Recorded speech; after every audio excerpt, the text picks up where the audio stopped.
Aujourd'hui, j'aimerais nous partager ce thème. Prends conscience de la présence de Dieu dans ta vie. Prends conscience de la présence de Dieu dans ta vie. Est-ce qu'on peut le dire aux voisins? Prends conscience de la présence de Dieu dans ta vie. C'est pour ça, avant de venir à l'église, il faut bien s'entendre avec son voisin. Parce qu'il peut arriver un moment comme ça, et que vous vous êtes chamaillé en entrant dans la voiture parce qu'elle a été en retard, et que le prédicateur dit « dis au voisin ». Et c'est lui le voisin. J'aimerais partager avec vous, entre autres, l'un des ingrédients qui vont être utiles pour la réussite de cette année, pour le plan de Dieu dans nos vies et à travers nous. Une de ces choses serait la présence de Dieu. Sa présence à nos côtés. Non pas son existence seulement, mais la manifestation de sa présence. Le poids de sa gloire avec nous. Sa toute-puissance en action. Et ce matin, je voudrais nous encourager à faire une prise de conscience que Dieu est avec nous, que Dieu est ici, que Dieu marche avec nous. Pour ça, je vais utiliser une des histoires de la Bible, la vie de Jacob. Et je prendrai à partir des différentes rencontres ou expériences surnaturelles de Jacob, il en a fait à peu près 6 dans le livre de la Genèse, et je sortirai à l'intérieur 4 choses de la nature de Dieu, ce que l'on doit savoir de Dieu pour être conscient de sa présence. Parce que finalement, si vous voulez de plus en plus être conscient de la présence de quelqu'un, vous devez quand même mieux le connaître. Vous savez, les dames le savent, quand vous rentrez à la maison, que votre mari n'était pas là, quand vous rentrez à la maison, vous voyez des chaussettes partout, c'est la manifestation de sa présence. On sait qu'il est rentré et il n'a, comme d'habitude, il n'a pas ramassé les chaussettes. C'est quand on connaît mieux une personne qu'on peut reconnaître sa présence, même quand on ne la voit pas. Vous êtes toujours demandé comment on fait lorsqu'on est dans la chambre, même presque en train de dormir, et on entend quelqu'un marcher dans le couloir ou prendre les marches, on sait qui c'est, sans le voir. Tout de suite, ta tête a calculé le poids, il semblerait, c'est ça ce que le cerveau fait, il calcule tout de suite le poids de cette personne et le rythme de ses pas, il enregistre ça au jour le jour quand vous vivez ensemble. Et à partir de ce moment, ton cerveau est capable de dire, celui qui marche au couloir comme ça, c'est un tel. Nous, à la maison, on sait que quand ça fait tout, tu n'as même pas besoin de l'inspiration de dire tout de suite, Roland, arrête! Ça ne rattrape pas, ça doit être lui. Lorsqu'on commence à connaître la personne, on commence à prendre conscience de sa présence. Des fois, la voix, on ne l'a pas encore vue. On dit, c'est qui là? Tu te dis, oh, Tom, c'est là. Sa voix, tu n'as même pas vu son visage. Il est possible que ce soit à la télé, tiens. Ah, mais c'était presque, c'est comme s'il était là. Quand on reconnaît sa voix, on reconnaît sa présence. Frères et sœurs, j'aimerais vous dire que cette année, nous ne pourrons rien sans sa présence. Il ne suffira pas de croire seulement, voilà, que Dieu existe, qu'il est bon. Il nous faudra voir les manifestations de sa présence. Moïse avait des conversations avec Dieu où c'était presque du chantage. La relation de Moïse et Dieu, elle était vraiment exceptionnelle. Moïse arrivait à dire, oh, Gordon, comment ça va? Tu m'as manqué, Gordon. Super. Non, vous savez, je n'ai qu'un seul Gordon dans la vie, alors je prends précieusement. Moïse disait deux fois à Dieu, si tu ne vas pas avec nous, on ne bouge pas. Il faisait carrément comme ça, du chantage. Il dit, Seigneur, si toi-même tu marches avec nous, sans quoi, ça veut dire quoi, Moïse? Si vous ne marchez pas, vous mourrez ici, je m'en fous. Mais c'est comme s'il mettait une pression à Dieu en disant, c'est ta présence ou rien. Et il savait que Dieu allait dire, ok, je vais manifester cette présence. Et ils ont vu des choses incroyables. Croyez-moi, pendant toute cette année 2025, si la présence de Dieu nous accompagne, elle rendra les choses plus faciles que vous pouvez l'imaginer. Laissez-moi lire avec vous Genèse chapitre 28, versets 10 à 22. Genèse chapitre 28, versets 10 à 22. Jacob partit de Beersheba et s'en alla à Charan. Il arriva dans un lieu où il passa la nuit, car le soleil était couché. Il prit une pierre dont il fit son chevet et il se coucha dans ce lieu-là. Nous qui nous plaignons des oreillers, lui il s'est couché rien qu'avec une pierre. Après, je me suis toujours demandé pourquoi sur le lit il y a 2 fois 4 couches d'oreillers. C'est pourquoi? Il y a les dames, ils mettent des oreillers comme ça, oreillers format, et puis il y en a d'autres qu'on jette avant de dormir. Ça, c'est une science que je ne maîtrise pas. Lui, il a pris plutôt une pierre, parce qu'il n'était pas dans une chambre, il était carrément en voyage. Dont il s'est fait son chevet, il se coucha dans ce lieu-là. Il eut un songe. Et voici, une échelle était appuyée sur la terre, et son sommet touchait au ciel. Et voici, les anges de Dieu montaient et descendaient par cette échelle. Il est dans un songe, hein? Les mots échelle ici, ce n'est pas à prendre littéralement comme en français. La meilleure forme de traduction serait peut-être escalier. Ce n'est pas comme une échelle indépendante que vous poserez, mais c'est comme dans la maison, vous montez les escaliers. Il y a une structure de connexion. Ce n'est pas juste comme une échelle de travail, mais c'est vraiment les escaliers dans la maison. C'est ce qu'il a vu. C'est ça les meilleurs mots là-bas en grec, en hébreu plutôt. Et cet escalier-là touchait le sommet au ciel, et les anges montaient et descendaient sur cette échelle. Et voici, l'Éternel s'éteignait au-dessus d'elle. Wow. Vous savez que personne n'a jamais vu Dieu. Quand il dit que l'Éternel se tient au-dessus d'elle, il doit avoir une façon de reconnaître que ça, cette représentation particulière, c'est Dieu. Ce n'est pas parce qu'il a vu Dieu dans sa forme, mais il a reconnu que de l'autre côté de ce songe, de l'autre côté de cette image, là-bas de ce côté-là, se tient l'Éternel. Et voici, l'Éternel s'éteignit au-dessus d'elle. Il dit, je suis l'Éternel, le Dieu d'Abraham, ton père, et le Dieu d'Isaac. La terre sur laquelle tu es couché, je la donnerai à toi et à ta postérité. Ta postérité sera comme la poussière de la terre. Tu t'étendras à l'Occident, à l'Orient, au Septentrion et au Midi. Et toutes les familles de la terre seront bénies en toi et à ta postérité. Voici, je suis avec toi. Ah bon? Je te garderai partout où tu iras. Oh bon, donc je ne suis pas encore arrivé, quoi. Et je te ramènerai dans ce pays. Oh là là, pourquoi ne pas y rester maintenant? Car je ne t'abandonnerai point, que je n'ai exécuté ce que je te dis. Jacob s'éveilla de son sommeil et il dit, certainement l'Éternel est en ce lieu. Et moi, je ne le savais pas. C'est ce que je ne voudrais pas que ça nous arrive cette année. Que l'Éternel était là et vous, vous ne le saviez pas. Et qu'il était là, que vous aurez pu faire des choses avec lui. Et que ce soit en décembre 2025, vous puissiez dire, oh, il était là? Oui, il était là. Il est donc possible que l'Éternel soit là, glorieusement à cet endroit, et on n'en est pas conscient. Il eut peur et dit, que ce lieu est redoutable. C'est ici la maison de Dieu, c'est ici la porte des cieux.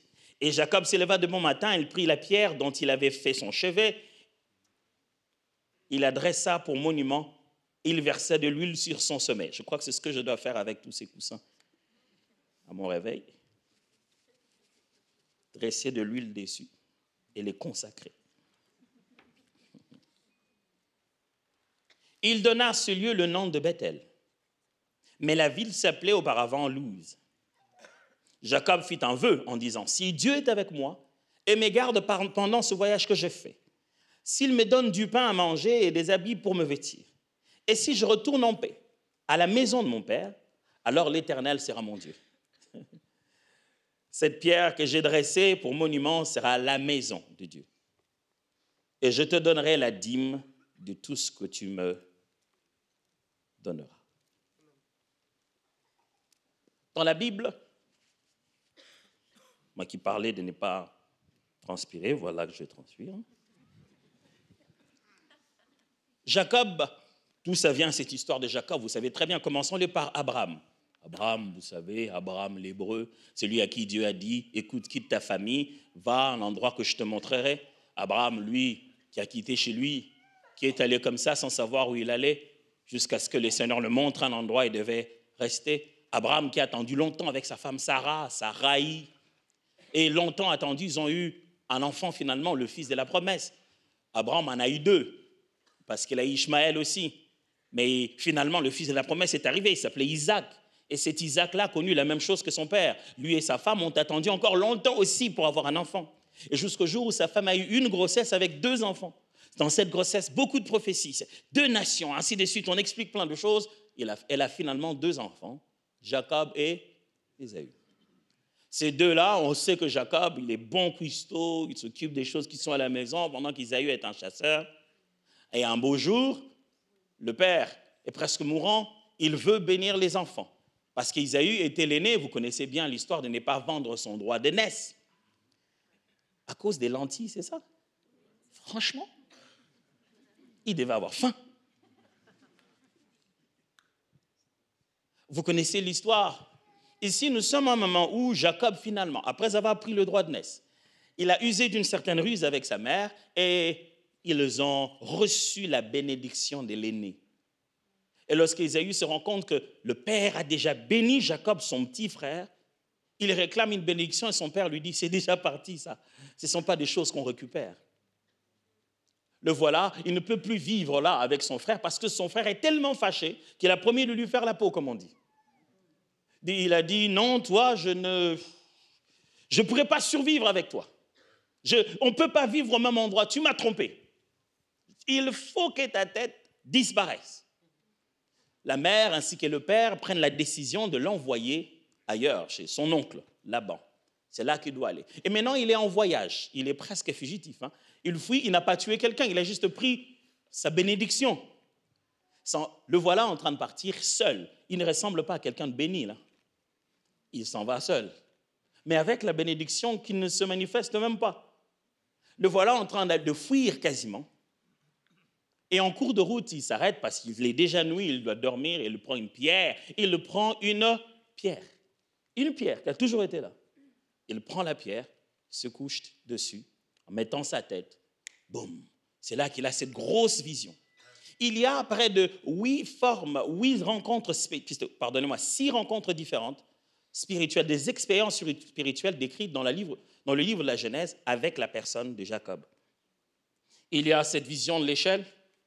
Il y a le songe de Jacob concernant Laban, son oncle. Il y a la rencontre avec les anges à Mahanaïm. Ils voient une troupe d'anges. Là, on est à Genèse 32. Concernant son oncle, c'est 31.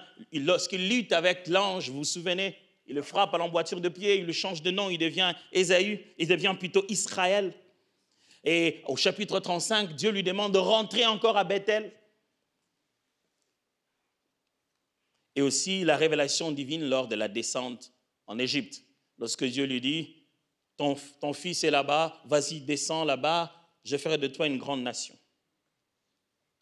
Jacob a la plupart des fois eu ces expériences spirituelles où soit c'est un songe, soit c'est une vision, soit c'est un ange qui lui apparaît. Il a eu ces expériences, entre autres au chapitre 31, où là-bas son oncle lui dit, écoute, si je dois te payer, je te paierai que les animaux tachetés. Et il va récupérer tous les animaux en bon état, qui n'avaient pas de taches, il part avec eux et tout. Il lui en laisse très peu. Et c'est dans un songe que l'Éternel lui parle et lui dit exactement ce qu'il doit faire. Il dit, quand les animaux entrent en chaleur, mêlant les feuilles d'amande, il donne une formule. Et il accomplit. Tout de suite, quand vous lisez les textes, on ne dit pas comment il a compris ça. C'est quand vous arrivez au chapitre 31, à partir du verset 10 à 13, que Jacob lui-même dit ouvertement que c'était à travers un songe qu'il a eu cette formule-là, de pouvoir faire en sorte que les animaux naissent tachetés. Et il a eu tellement d'animaux tachetés après, et c'était devenu ça son héritage. Prendre conscience de la présence de Dieu. Le terme présence de Dieu est très large, n'est-ce pas? Quand on dit la présence de Dieu, il y a des gens, dès qu'il dit la présence de Dieu, il va foncer les sourcils, il dit alléluia, la présence de Dieu. Mais la présence de Dieu, certains disent, bon, c'est simple, c'est juste Dieu qui est présent. Mais je veux vous dire qu'autant que Dieu existe et qu'il habite le lieu de sa gloire et qu'il prend de temps en temps des occasions pour manifester un brin, juste une toute petite partie de sa gloire. Et c'est là l'un des moyens forts par lequel on s'est dit, Dieu est ici. Quand vous lisez la Bible, vous verrez que Dieu n'a pas abandonné ces habitudes-là. Ce n'était pas quelque chose qu'il faisait dans l'Ancien Testament parce que les gens n'avaient pas la foi. Non, même dans le Nouveau Testament, il les fait encore. Paul dit, nous avons reçu un temps de don spirituel pour que là même, au moment où venait au milieu de nous un non-chrétien, ou que quelqu'un venait avec un mouchoir blanc et vous le donnez, vous le prendrez tout de suite et bénirez les seigneurs pour ça. Il a dit, lorsque venait un non-chrétien, un non-croyant au milieu de vous, il fera ce témoignage. Dieu est réellement au milieu de vous. L'intention de Dieu de toujours exprimer une manifestation tangible de sa présence, ça, ce n'est jamais parti. C'est l'expression de son amour, c'est sa façon de nous dire qu'il nous aime, c'est sa façon de nous dire qu'il est là, c'est sa façon de nous rassurer qu'il est là. Pourquoi? Parce que mes amis, quand vous n'avez pas la conscience de la présence de Dieu, vous perdez du temps. Vous perdez du temps. Vous savez, vous imaginez que moi, ça m'est arrivé 2-3 fois maintenant, ça va être difficile de raconter l'histoire de ma femme maintenant qu'elle est là. Je n'ai que des histoires de ma femme maintenant, comment je vais faire? Un jour, quelque part avec ma femme, plusieurs fois dans notre vie, plusieurs fois, on a cassé des portes de nos maisons parce que la clé ne se voyait pas. Surtout au début de notre mariage, on sortait, on fermait la clé à clé, et quand on revient, on ne voit plus la clé. C'est là que j'ai découvert que dans les sacs des femmes, il y a des niveaux. Donc il y a un niveau maquillage, il y a des niveaux. Et puis on passe niveau après niveau, on cherche, on ne trouve pas. Et on casse la porte, dès qu'on entre, on trouve la clé. Et ce n'est pas une fois, c'est plusieurs fois. À se rendre compte qu'il y en avait là, mais on a cassé la porte. Frère, n'essaye pas de casser la porte cette année. Trouve la clé. Dieu est avec toi. Rassure-toi que la présence de Dieu sera une meilleure clé. Tu n'as pas besoin de fournir des efforts inutiles là où tu as normalement déjà la clé avec toi. Quand on n'est pas conscient de la présence de Dieu, on perd le temps. On utilise la mauvaise méthode. On frustre l'action du Saint-Esprit. C'est l'Esprit de Dieu qui agit, mais on ne se rend pas compte que c'est lui. Et nous attristons l'Esprit parce qu'on n'est pas conscient de la présence de Dieu. Mais on manque aussi d'assurance. Quand la présence de Dieu n'est pas avec nous, on manque cette assurance. C'est pourquoi lorsque l'ange de l'Éternel apparaît, plusieurs fois quand Dieu envoie des messagers, il dit « N'aie peur de rien, ne crains rien ». Il nous envoie toujours un signe comme ça pour nous fortifier. Quand la présence de Dieu est là, on n'est plus rassuré. On cesse de tourner en rond. Parce que lorsque on n'est pas conscient de la présence de Dieu, on tourne, on subit au lieu d'agir. On se laisse faire parce qu'on ne sait pas s'il est là ou non. Quand on n'est pas conscient de la présence de Dieu, on manque d'intentionnalité. On tâtonne. Quand on sait que Dieu est là, on le fait en connaissance de cause. Je l'ai fait parce que je sais ce que je fais. Quand on n'a pas conscience de la présence de Dieu, on manque d'initiative. On est là à croiser les bras en se disant, bon, un jour peut-être que le Seigneur nous fera grâce. Peut-être, mes frères et sœurs, vous serez étonnés de combien de choses que Dieu nous attend de nous faire. Et que nous avons les bras croisés en train de l'attendre, lui, faire. Il dit, mais ça, c'est vous qui devez le faire. Il dit, mais Seigneur, sans toi, nous ne pouvons rien. Il dit, ouais, justement, c'est pourquoi je suis avec toi. Mais il faut que je sache que tu es là, Seigneur, pour que je le fasse. Vous savez, quand Dieu vient te dire, je suis avec toi, ce n'est pas pour te mettre au repos, c'est pour te faire travailler. Chaque fois que Dieu vient te dire, je suis avec toi, ça veut dire, il faut bosser. Ça veut dire qu'il y a du boulot. Imaginez-vous, Dieu vient voir quelqu'un qui a ses problèmes de langage, il vient, il lui dit, j'ai vu la souffrance de mon peuple en Israël. Belle conversation. Et quoi encore? Il dit, je suis descendu pour le délivrer. Bonne idée, hein? Vas-y, fais tes histoires. Pourquoi tu m'en parles? Va chez Pharaon. Mais toi, tu as dit que tu es toi-même descendu. Qu'est-ce que ça a à voir avec moi? Il dit, je te parle pour que tu sois conscient que je suis avec toi. Je te donnerai même des signes physiques. Prends ce bâton, tu vois le bâton que tu as dans la main, jette-le. Il lui a donné tellement de signes, mais pour lui dire, en fin de compte, c'est à toi de partir. Mes frères, écoutez-moi, Dieu ne tuera pas vos ennemis. Il les livrera entre vos mains. Le Seigneur aime que la victoire soit à nous. Même quand il a détruit les murs de Jéricho, il va laisser les gens de Jéricho se battre avec vous. Dieu n'aime pas tout finir. Il aime te faire participer à l'œuvre de sa création. On est co-ouvrier avec lui. Il pourrait marquer les buts, mais quand il a tout dribblé, il veut que toi, tu aies ce point sur toi, que ça entre sur ton palmarès à toi. C'est toi qui es marqué. Alors pour ça, il faudrait que tu commences à devenir un peu plus conscient de sa présence. Être capable de savoir que ça, c'est Dieu. Et pour ça, je vais dire juste 4 choses qui sont de la nature de Dieu et de sa façon d'opérer, qui peut amener une plus grande conscience de sa présence dans nos vies. Mais avant ça, vous vous souvenez de ce qui s'est passé, qu'on appelle les buissons ardents, où Moïse, dans Exode chapitre 3, pendant qu'il était en train de paître les troupeaux, il voit un endroit, il voit que ça brille. Il s'est dit, il va aller là-bas. Il se rend compte que les buissons est en flammes, mais ne brûlent pas. Vous savez ce que la Bible dit pour ça, n'est-ce pas? La Bible dit, il vit un ange en buisson ardent. Si vous ne croyez pas, vous allez relire ça. Et vous allez vous rendre compte que ce que nous, on appelle un buisson ardent, la Bible appelle ça un ange en buisson ardent. C'est un ange de l'Éternel qui se manifeste devant lui en cette forme.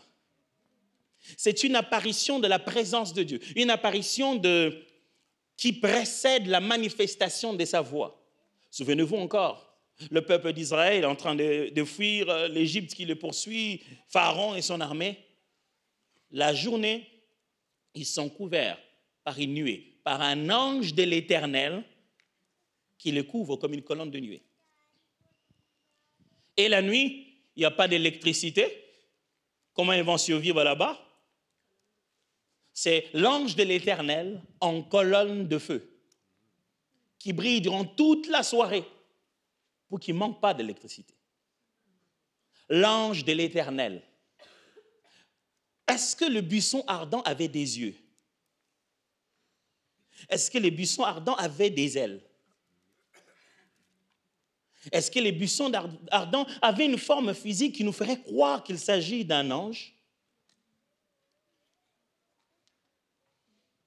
Surtout comment? Adam, même après avoir péché, il sut que Dieu vient dans le jardin. La Bible dit, il a su que Dieu est là. Frère, il y a différents niveaux de sensibilité de la présence de Dieu. Et mon souhait pour cette année, c'est que nous devenons plus sensibles qu'avant. Parce qu'il ne suffit pas de reconnaître la présence de Dieu quand on a les yeux fermés en prière. Parce que souvent, ce n'est pas à l'église qu'on a besoin de lui. C'est quelque part d'autre. On a une difficulté inattendue. C'est là qu'on veut savoir qu'il est avec nous. Et là, les façons de reconnaître sa présence ne sont pas les mêmes qu'à l'église. À l'église, il suffit que Gordon joue. Tu sais que Dieu est là. Tu te dis, alléluia. Directement, tu lèves les mains, tu te dis, alléluia. Mais comment tu fais quand tu traverses dans les couloirs d'un hôpital où il fait que des gens sont en train de mourir, salle après salle, les gens crient, et tu sens que tu traverses carrément la vallée de l'ombre de la mort, comment savoir qu'il est là, avec toi? Et te rendre compte que ce n'est pas parce que ça arrive dans le voisinage que ça touchera ma maison. Et te dire que moi, je suis différent. Parce que l'Éternel Dieu est avec moi et parce qu'il est là, je vais agir autrement. J'ai une bonne nouvelle pour vous, bien-aimés. Dans cette année 2025, ici à Plénitude, les gens viendront pour la présence de Dieu. Il y en aura avant de commencer la musique. Il y en aura quand le culte est terminé. Les gens vont être ivres de la présence de Dieu. La Bible dit, lorsque le temple est inauguré, qu'est-ce qui se passe? On inaugure le temple par Salomon. On se prépare pour qu'on aille faire le sacrifice. Les sacrificateurs sont prêts, ils ont les ustensiles, ils veulent faire la cérémonie. Mais ce jour-là, pas de cérémonie. Pourquoi? La nuée de sa gloire a rempli le temple. Ils ne savent plus par où entrer. Il s'est dit non, on ne peut pas le faire. Il est déjà là. Quelles sont donc ces 4 choses? Premièrement, Dieu se sert du tangible pour révéler l'invisible. Si nous voulons devenir meilleurs dans notre façon de comprendre la présence de Dieu, retenons cette vérité. Dieu se sert du tangible, c'est-à-dire du matériel, du physique, pour révéler, manifester le spirituel et l'invisible. Ne séparez pas les deux. Je ne sais pas depuis quel moment nous autres êtres humains, nous avons accaparé le physique et on a laissé Dieu être spécialiste du domaine invisible et spirituel. Je ne sais pas pourquoi. Pourquoi tout ce qui se voit et tout ce qui se touche est humain? On irait même plus se dire scientifique. Et dès que c'est scientifique, Dieu sort de là. Sans oublier que la science, en fond, n'a rien créé, n'a fait qu'observer les lois de la nature et les a transformées, les a théorisées. Mais quelque part au fond de nous, on se dit, quand ça se touche, ce n'est pas le domaine de Dieu. Le domaine de Dieu, c'est l'invisible. Ok, donc je dois vous lire Hébreux chapitre 11, verset 3, dans la version Parole vivante, dit ceci. C'est la foi qui nous fait connaître que l'univers a été créé et ordonné par une parole de Dieu. C'est-à-dire que le monde visible est sorti du néant et que tout ce qu'on voit procède de l'invisible. Tout ce qu'on voit procède de l'invisible. Ce n'est pas le visible qui crée l'invisible. Non, c'est l'invisible qui a créé le visible. Jusqu'aujourd'hui. C'est ce qu'il y a dans la tête d'un architecte qui a fait ce bâtiment. C'est toujours l'invisible qui se manifeste dans le visible. Si vous voulez fonctionner avec Dieu, sachez que Dieu aime rendre sa présence tangible. Ne prenez pas ça pour une folie qu'une pierre devienne une porte d'entrée spirituelle. Jacob arrive, c'est une pierre qu'il a mis sur son chevet. Il a mis juste sa tête et vous savez ce qu'il dit après? Il dit, c'est ici la maison de Dieu. Et littéralement, en hébreu, il dit, c'est ici le portail des cieux. Ce n'est pas pour dire porte comme on ouvrirait, c'est un peu comme on dit portail, comme... Quel est le meilleur film qui utilise des portails? Les Marvel utilisent des portails, oui. À l'époque, moi, il y a vraiment longtemps, quand j'étais bon à regarder la télé, il y avait quelque chose qu'on appelait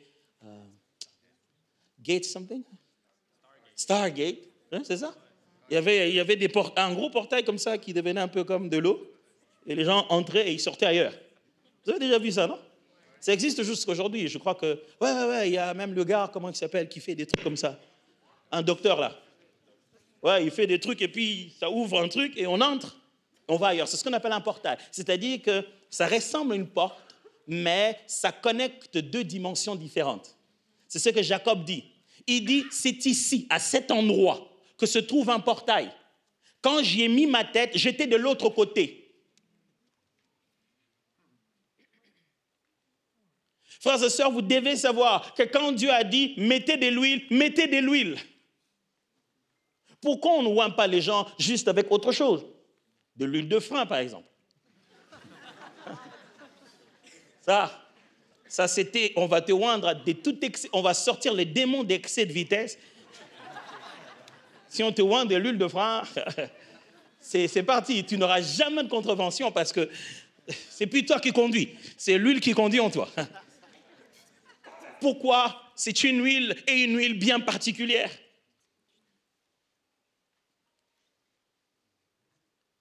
Les symboles et les outils et les réalités matérielles, mes frères et sœurs, ne sont pas que symboliques. Ce sont des points de contact.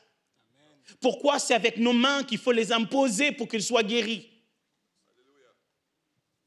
Si vous voulez apprendre la présence de Dieu cette année, apprenez que Dieu utilise le tangible comme un moyen de contact avec l'invisible. Il utilisera quelque chose de banal, de matériel, mais c'est là qu'il va faire quelque chose que personne n'a jamais imaginé. Moi, j'ai toujours été choqué par ce miracle de Jésus où il a guéri l'aveugle. L'aveugle arrive, Jésus lui dit, viens avec moi. Il le tient par la main, ils sortent de la ville, il arrive là-bas, il prend la salive, il met sur ses yeux. Franchement, Jésus, tu n'as rien inventé. La terre, il y en avait déjà. Quoi? Tout ce qui me manquait dans cette formule, c'était quoi? Ta salive. Qui aurait pu imaginer que la chose la plus puissante, la plus pure, la plus glorieuse et céleste qui manquait aux yeux de cette personne qui a souffert autant longtemps, c'était la salive. Mes amis, quand Dieu utilise le matériel, il n'est pas mystique. Le matériel, c'est une extension du spirituel. Ce qu'il a matérialisé détient les principes qu'il cache dans la vérité de son invisible. Sachez que si c'est la présence de Dieu, ça sera et physique et spirituel, et matériel et invisible. Il fera les deux. Il utilisera ce que vous pensez être négligeable, mais de là, faire des choses que vous n'avez pas idée. Mais pasteur, est-ce que tu ne nous enseignes pas l'Ancien Testament là? Mais les gens manquaient de foi. Non, je vous enseigne la partie où des hommes, sans que qui que ce soit ne leur ait demandé, sont allés prendre des mouchoirs. Ne prenez pas le mien, il n'est pas le mien. Vous savez bien que ce n'est pas à moi, vous avez vu comment on me l'a donné. Devoir le rendre. Ils prenaient le mouchoir, comme ça. Des apôtres, sans leur permission, sans qu'il y ait eu l'évangile de mouchoir. Ils allaient les prendre. Et ils les mettaient sur des gens. Tenez-vous bien, s'ils étaient malades, on allait dire juste un point de contact, comme ils ne pouvaient pas venir physiquement, alors ils les ont guéris à travers ça. Non, la Bible dit, ils les ont mis sur des gens qui étaient possédés d'esprits mauvais. Comme quoi les démons ont reconnu l'odeur. Je ne sais pas quoi, mais je ne sais pas ce qu'ils ont reconnu, mais quelque chose dans le contact de ces hommes qui portent la présence de Dieu a été imprimé dans leur mouchoir. Je veux porter la présence de Dieu au point d'imprimer à sa gloire où que je sois. Je prie Dieu pendant 2025 que tu sois porteur de l'arche de Dieu. Que tu as un degré de radiation où les gens, quand ils s'approchent de toi, ils vont s'habiller et se dire. Le degré de radiation est très élevé. Ça, c'est le degré de radiation de Moïse. On dit, Moïse, est-ce que tu peux te couvrir de temps en temps parce qu'on n'arrive pas à te parler. Mais ça pouvait juste être la présence de Dieu dans son cœur. Non, physiquement, ils l'ont vu. Demandez aux apôtres. Ils sont allés un jour à la montagne avec Jésus et là, boum. Il est devenu très brillant. On dit, wow, il l'avait. Il a toujours été comme ça. Il y avait là plus que Moïse. Mais il savait comment, j'allais presque dire, contenir cette présence et la manifester au moment opportun. Je prie Dieu que cette année, quand tu es au travail, tu saches comment contenir cette présence. Mais dès qu'on en a besoin, transforme-toi tout de suite. Plus blanc qu'un foulon ne pourrait le faire.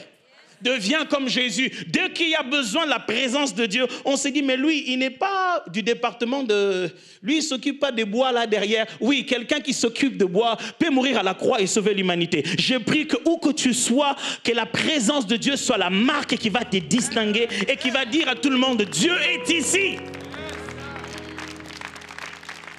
Cette année, il y a des moments où tu rentres chez toi à la maison, ne rentre pas en père de famille, rentre en sacrificateur du Dieu vivant, chargé de l'offrande et du sacrifice de la maison. Entre-y, non pas juste parce que c'est ta maison que tu as payée, mais parce que tu es porteur de l'arche de gloire. Quand je vais piétiner chez moi, cette maladie dont on m'a parlé à la maison, elle va s'en aller.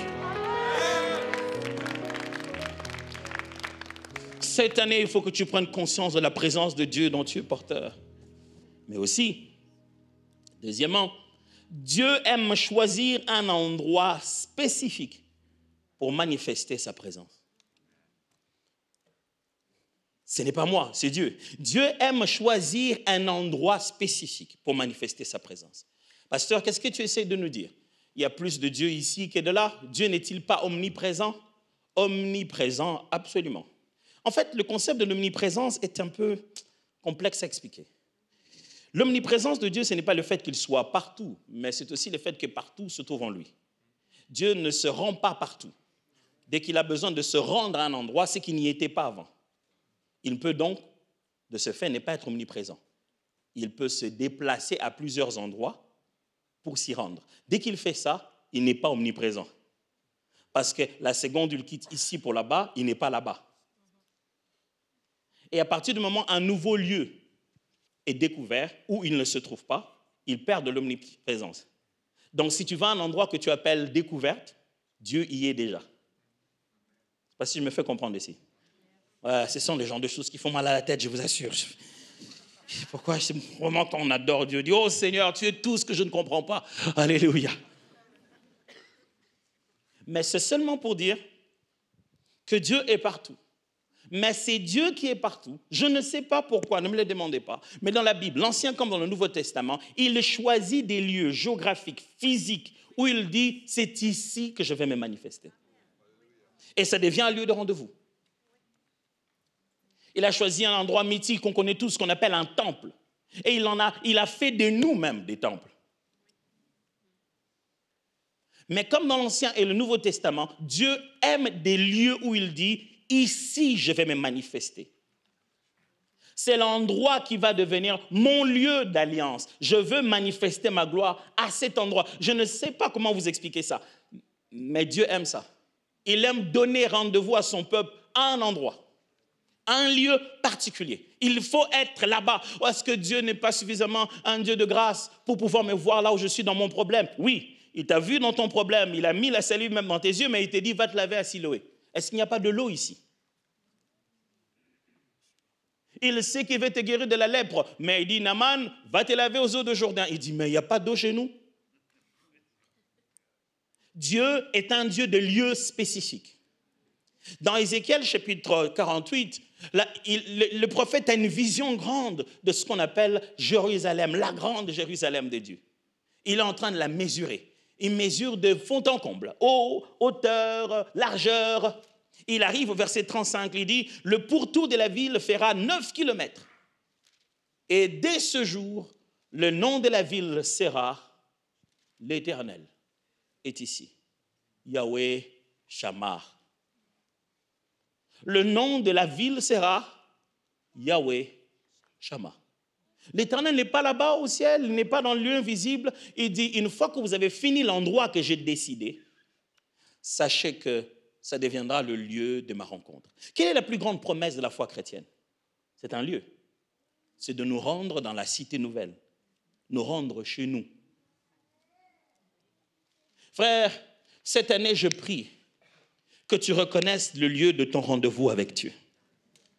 Puis-je te suggérer? Ce n'est qu'une suggestion, tu n'es pas obligé de le croire. Moi, je le crois déjà, ça fait déjà une personne. Et maintenant que j'ai une grande famille, ça fait déjà 6 personnes qui croient. Je devais vraiment ouvrir une boutique, j'ai déjà 6 clients, 5 à peu près. Voici ce que je crois, mes frères et sœurs. Je crois que Dieu est ici, dans cet endroit. Je crois que quand vous entrez dans ce lieu, ce n'est plus l'espace innove. Quand vous entrez dans ces lieux, c'est le rendez-vous avec Dieu. Chaque fois que nous venons à cet endroit, ces lieux sont consacrés. N'attends pas qu'un pasteur entre ici. Quand tu viens ici, sache que Dieu est ici. De là où tu te tiens, commence à parler avec Dieu. Si tu lui dis que tu es venu pour un miracle, j'aimerais te l'assurer, sans que personne ne t'ait vu. Là où tu te tiens, ton lieu de rendez-vous là avec Dieu, j'aimerais t'annoncer une bonne nouvelle, Yahweh Shammah. Il n'y a pas que les chaises qu'il y a ici. Il y a Dieu au milieu de nous, frères. Et c'est bien avant que la musique ne commence, bien avant que les hommes de Dieu entrent. L'Éternel, le Dieu de ce temple, a déjà rempli ce temple à n'importe quel moment. Quand nous venons ici, nous venons pour sa présence. Ne ratez pas ça. Parce que Dieu choisit des lieux spécifiques. À un moment dans ma vie, j'ai fait mes premières études en théologie en Afrique du Sud. Je n'y vais plus souvent, mais chaque fois que Dieu fait que je me rende en Afrique du Sud, j'ai toujours l'impression que je ne suis pas juste allé pour un voyage, j'ai un rendez-vous. Dès que je traverse les rues de cette ville, je me rends sensible, je me dis, Dieu, qu'est-ce que tu veux? Parce que j'ai chaque fois cette impression-là que Dieu m'a appelé ici pour un but. Ce lieu est un lieu différent. Et je vous assure, chaque fois que je sors de là-bas, il y a comme une clarté qui se passe dans ma vie. Vous avez déjà regardé ce film chrétien Raw Room, je ne sais pas comment la version française, on dit quoi?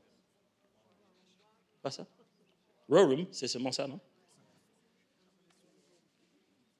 Je ne vais pas faire la pub du film, mais c'est un film où on parle d'un Raw Room.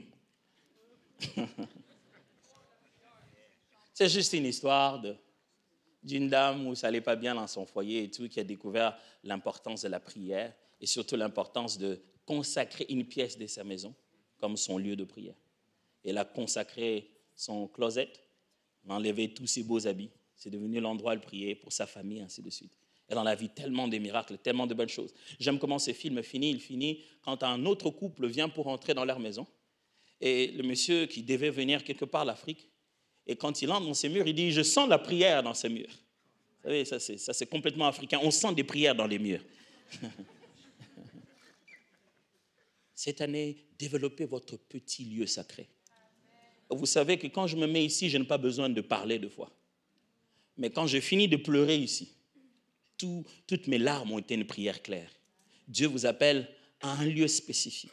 Et si vous n'en avez pas beaucoup, sachez que quand vous arrivez ici, quand vous êtes encore au parking, Yahweh Shammah.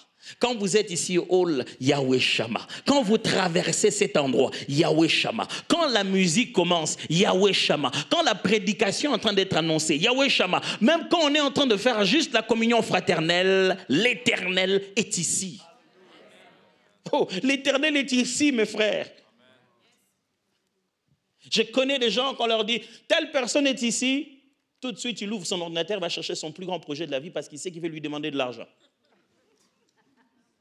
C'est lui à qui l'on demande. C'est lui qui fait tout.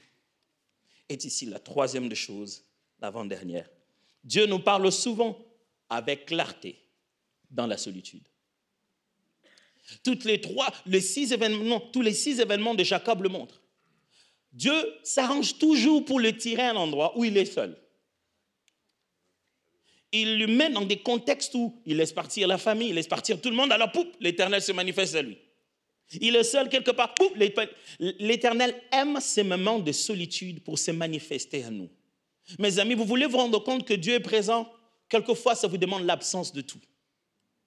Laissez le reste être absent et vous saurez que lui, il est resté présent. Vous ne pouvez pas vivre cette année et réussir sans vous imposer des petits moments de solitude. Des petits moments où vous abandonnez toutes sortes de supports. Vous savez, moi, à un moment, je n'arrivais plus à prier sans musique. J'avais toujours besoin d'une petite musique et tout et tout. Je priais, il fallait que j'allume une petite musique qui joue et je commence à prier. Un jour, je priais, je ne dis pas que c'est le cas pour tout le monde. Je priais, puis Dieu me dit, arrête un peu la musique. Je dis, ah, la musique. Il dit, oui, arrête un peu la musique. J'ai arrêté. Il dit, oui, continue. J'ai dit, mais j'ai besoin. Et il m'a dit, arrête la musique et prie. J'ai commencé à sentir que c'est devenu difficile. Et puis je dis, non, mais depuis quand j'ai du mal à prier sans la musique? Elle dit, moi aussi, je me demandais, depuis quand tu ne sais pas me parler sans la musique? Et là, j'ai très mal, et le Seigneur m'a dit, je préfère encore le moment où toi-même, tu faisais ta propre musique. Celle-là, je l'aimais. Quand toi-même, tu prenais ta propre guitare. Ça, j'aimais. On dirait qu'on ne peut plus parler sans musique. Avant de me parler, tu te rassures d'abord si oui ou non il y a la musique. Tu penses que moi, j'ai besoin de musique? Tu penses que pour que je te parle, j'ai vraiment besoin de cette musique? Ou au milieu de cette musique, deux fois, tu ne m'entends pas? Deux fois, j'ai dit, mais Seigneur, c'est bien. Il dit, oui, il n'y a rien de contre. C'est bien de prier, de louer, de glorifier dans la musique. Il dit, mais quelquefois, tu n'es plus attentif. Tu es déjà dans un état second, tu as peur de ton silence. Tu as peur de voir les pensées qui vont commencer à venir. Je veux ce silence total pour que tu te voies toi-même tel que tu es et que tu apprécies l'œuvre que je fais en toi. Frère, cette année, Dieu va vous amener dans une certaine solitude. Ça sera pour manifester sa présence. Quand vous aurez l'impression que les amis se sont un peu éloignés, c'est parce que Dieu veut se rapprocher. Dieu se dit, on est trop nombreux. Fais partir les uns et les autres et tu sauras que je suis là. J'aime ce texte, justement. La Bible dit, dans Osée 2, 16, c'est pourquoi je vais la conquérir. l'amener au désert et parler à son cœur. Je vais la reconquérir, l'amener au désert et parler à son cœur. C'est là que je lui donnerai des vignobles d'Adam et la vallée d'Accord deviendra une porte d'espérance. Là, elle répondra tout comme au temps de sa jeunesse, au temps de sa sortie d'Égypte. Il arrivera en ce temps-là, l'Éternel le déclare, que tu me diras, mon époux, et tu ne m'appelleras plus mon Baal, mon maître. Dieu a dit, le peuple a commencé à m'appeler son maître. Depuis quand Israël m'appelle comme ça? Et pour que je puisse reprendre ma place, je vais les tirer encore dans le désert. Je sais. C'est quand on était en Égypte qu'on a bâti cette relation. Quand ils n'avaient personne, ils ont reconnu que j'étais là. Voilà la chose à faire, mes amis. Si vous ne choisissez pas la solitude, elle s'imposera à vous. Et si Dieu vous impose la solitude, mes amis, je vous assure, c'est beaucoup plus compliqué. Choisissez vous-même de placer des moments de votre vie où vous allez seul avec Dieu. Sinon, il va tout vous retirer. Et ça, c'est plus difficile. Et en fin de compte, la quatrième chose qui nous permet de comprendre la nature de Dieu sur la manifestation de sa présence, en se basant sur les différentes expériences de Jacob, c'est que Dieu envoie ses anges pour témoigner de sa présence. Dieu envoie ses anges pour témoigner de sa présence. Qu'est-ce que je dis? Nous tous, nous allons voir des anges pendant cette année. Non, je suis juste en train de dire que nous tous, cette année, Dieu nous enverra quelqu'un. Par le mot ange, il ne s'agit pas seulement d'une créature surnaturelle que Dieu envoie. Il s'agit de tout messager de Dieu. Pendant cette année, l'Éternel utilisera quelqu'un. Et même plus, l'Éternel vous utilisera, vous, comme une confirmation de sa présence chez quelqu'un d'autre. Cette année, décidez d'être un ange de Dieu. Décidez d'être un instrument de Dieu. Cette année, décidez d'être fou et folle et d'aller dire à quelqu'un, tu sais, chaque fois que je te rencontre, j'ai toujours cette pensée qui me vient à cœur, que je dois faire ceci pour toi. Écoute, je l'ai fait quand même. Et tu verras comment il va te regarder et dire, oh, ce n'est pas vrai. J'ai prié pour ça. Avant de venir ici, ma femme et moi, on a prié, on voulait tellement que notre fille aînée reprenne ses leçons de piano pendant qu'on sera ici, puisqu'on sera obligé de rester souvent à la maison. Ça sera l'occasion rêver qu'elle puisse s'améliorer davantage. On était en train de se dire, ah ok, quand on arrive, il faut vraiment qu'on achète un piano, ça va vraiment l'aider. Ce matin, je crois, ou hier soir, j'ai eu un message de quelqu'un qui me montrait une vidéo du piano qu'on voulait pour notre fille. Le piano, c'est exactement comme on le voulait. Il y a une possibilité de mettre un casque et ne pas déranger les autres. Il m'a dit, je ne sais pas si vous en aurez besoin. Je prie pour toi cette année que tu sois le messager de Dieu. L'instrument par lequel l'autre dira, ouh, Dieu me connaît. Par un geste aussi banal, faites seulement ce que Dieu vous demande de faire et quelqu'un saura que Dieu est réellement ici. Vous pouvez être ce dernier signe, ce dernier mouvement céleste que quelqu'un attendait. Vous savez, quand vous obéissez à Dieu, vous ne sentez pas le côté waouh de la chose. Mais c'est celui qui reçoit, qui vous regarde et dit, comment tu sais ça? Je ne sais rien, je sais juste que j'ai senti que je devais juste... Frères et sœurs, je prie qu'en 2025, nous devenions des anges de l'Éternel qui apportent le message de sa présence. Que vous appelez quelqu'un au bon moment. Dès qu'il prend le téléphone, il dit, oh, et comment ça va? Je voulais savoir comment ça se passe avec ta famille. Est-ce que je peux prier pour toi? Il dit, oh, j'en avais vraiment besoin. Et que ce soit le signe par lequel il dit, Dieu me connaît vraiment. Pourquoi il m'a appelé? Il m'a demandé à faire ça seulement. Alors cette année, préparez-vous à être fou et folle. Préparez-vous à faire seulement la petite chose que Dieu vous demande. Et ça peut être la manifestation puissante de sa présence. Juste un geste comme ça. Regardez Jacob, chaque fois il y avait toujours un ange qui apparaissait. Une fois même, il a juste vu une troupe d'anges. Il les a vus juste comme ça, beaucoup d'anges, ils ne lui ont rien dit. Il a juste vu beaucoup d'anges. Et qu'est-ce qui se préparait? Il allait rencontrer Ésaü. Il avait quitté Laban, son oncle. Il devait aller rencontrer son fameux frère avec qui ils ont eu des problèmes. Et du coup, tout ce qu'il voit, c'est beaucoup d'anges. Ils ne lui disent rien, il voit juste une troupe d'anges, une sorte d'armée des anges. Il dit, ok. je vais aller rencontrer mon frère, ça va être comment? Si j'ai beaucoup d'anges ici, est-ce que Dieu veut me dire que ça va chauffer, j'ai besoin de protection? Mais ce qu'il y a de beau, vous savez, la langue hébraïque, c'est une langue qui est remplie de jeux de mots. Ce n'est pas juste les textes qui ont un sens, mais c'est les jeux de mots qui cachent aussi la signification. Et la Bible dit, Jacob, lui aussi, fait des compartiments. Il envoie des messagers à son frère pour lui dire, écoute, je vais finir comme ceci, j'ai les enfants, Dieu m'a béni. Il a envoyé aussi une troupe de personnes. Il a séparé sa cargaison en des petites troupes. Il a envoyé d'abord les choses, les dons, il a envoyé les enfants, les femmes, il est resté seul. Le mot qu'il utilise là-bas en hébreu, on dit, après qu'il ait rencontré des anges, lui aussi, il a fait des séries d'anges. Il a fait aussi ses messagers, une troupe à lui. Il dit, je vais envoyer messager après messager pour calmer la colère de mon frère. Il y a des fois des anges qui viennent en haut. Il y en a d'autres qui sont déjà ici en bas, que l'Éternel va utiliser. Mais cette année, tu sauras que Dieu est réellement avec toi. Quand un parfait inconnu te dira exactement ce que tu sais. Exactement ce qui vient de Dieu. Je prie cette année que tu ne sois pas seulement celui qui va bénéficier des anges, mais que tu sois un ange que l'Éternel va utiliser pour la vie de quelqu'un. En venant chaque fois au culte dans cette église, à partir d'aujourd'hui, dis-toi, Seigneur, fais de moi ce que tu veux.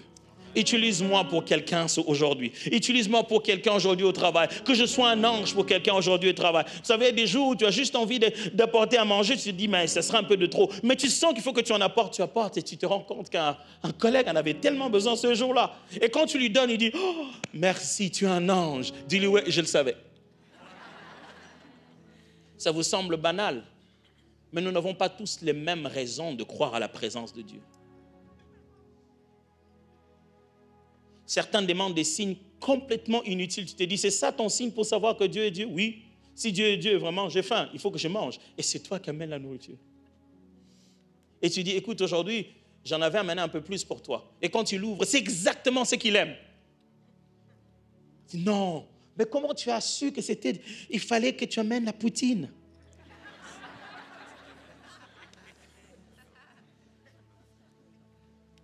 Est-ce que vous êtes d'accord avec moi que la présence de Dieu est ici? Est-ce que vous êtes d'accord avec moi que la présence de Dieu va faire la différence cette année?